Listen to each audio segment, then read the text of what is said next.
It is 10 p.m. on a Thursday night, and I will be playing around on my iPad instead of doing my schoolwork, which is due at 11:55 p.m. that same night. Usually, I will watch Netflix or play games on my iPad or my iPhone. As you can see, this is the list of assignments that I didn't complete yet. And if you look here, this is the list of 3 assignments that I completed. Notice the big difference between incomplete and complete. This is because I procrastinate. Procrastination is something that I struggle with personally, and I still struggle to this day. Procrastination keeps you from reaching success. It keeps me from reaching my success. Especially last semester, my grades dropped for the first time. Luckily, I was able to pass, but I was disappointed in myself with the way that I finished the semester. Why do we procrastinate? Procrastination is usually done to avoid something. Most of the time, we have super boring homework assignments that we just don't want to do. They're boring. And according to Elena Kuftiak, she said, according to various estimates, between half and 90% of college and university students are prone to this behavior, and the prevalence of this phenomenon rises. So I'm not the only one that's procrastinating. Other university students, like me, procrastinate as well. Another reason why is that it's hard to motivate ourselves to do tasks that we don't want to do, because if you really don't want to do something, you're not going to do it. Kuftiak also said that the irrational distribution of time and resources by students leads to the fact that they experience serious difficulties in organizing their own learning process. So the more we push things to the side and we don't focus on what we need to prioritize, the less work that we get done, and the more it affects our grades. Some of the reasons why we avoid it is because we don't want to do it, simply.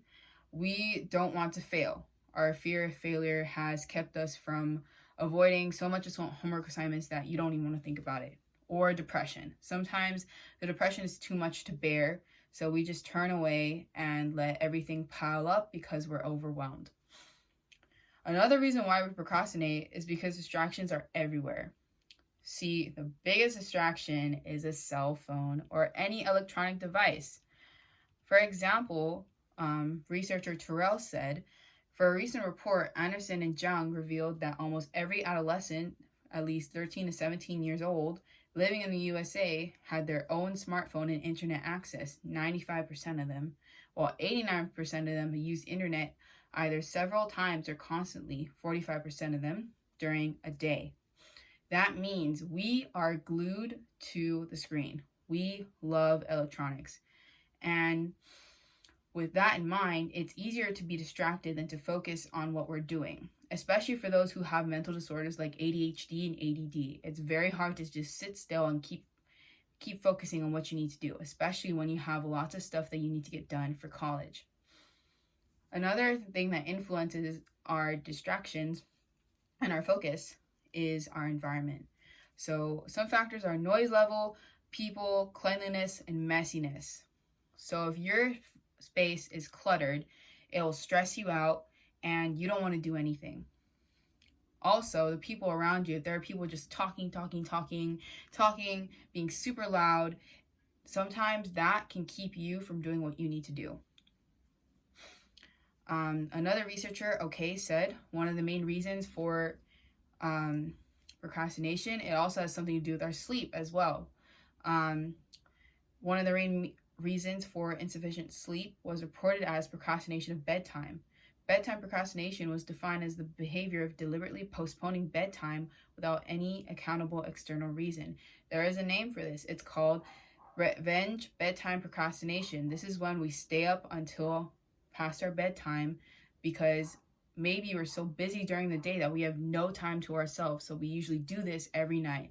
It's a super hard cycle to break out of. And I also am guilty of doing this as well. But how can we overcome these obstacles that keep us achieving what we want to do? When we procrastinate, we keep ourselves from reaching success.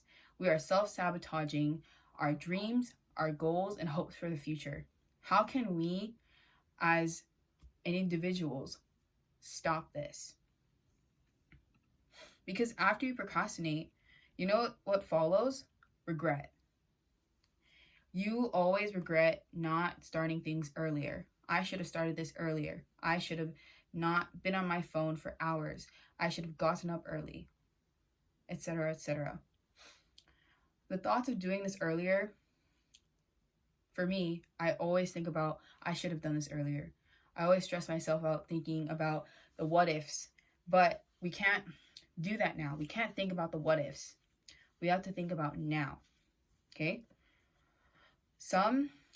Terrell also says that some symptoms of academic procrastination include poor sleep, high levels of stress, delayed work due to lack of time, improper completion of homework, confusion, self-blame, feelings of guilt and inadequacy, low self-esteem, anxiety, and depression. That is what you feel when you procrastinate. Do you want to feel those things? Do you want to keep on feeling bad and sorry for yourself that you keep on procrastinating? No, right? Okay, then. We need to learn from our mistakes. When you procrastinate, after you're done procrastinating, don't think about the what ifs. Think about the now. What can you do now to change your habits to be more successful? One thing you can do is accountability. Hold yourself accountable. If you say that you're going to complete a certain amount of tasks during the day, then complete those same amount of tasks. Because if you don't, then you're betraying yourself. Another example of accountability is what you can do is create a contract that you have to fulfill with rewards and punishments. Set an end goal as your end frame. And always forget, never, ever